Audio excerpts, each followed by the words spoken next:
To ensure clean spa water, please filter the water after each use. Also clean the filter cartridge after each use and change the filter cartridge every 2 weeks. To clean the filter cartridge, you must ensure the pump is unplugged before beginning spa maintenance to avoid risk of electric shock. Insert the stopper caps onto the inlets and outlets of the spa's inner wall.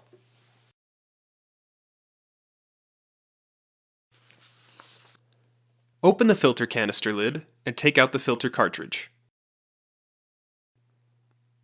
Rinse off the filter cartridge with a garden hose and reuse. If the filter cartridge remains dirty and discolored, replace the cartridge. Insert the cleaned cartridge into the filter canister. Close the lid by turning clockwise.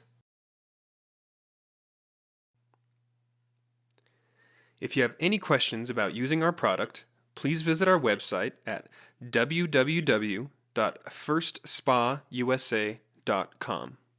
Thank you.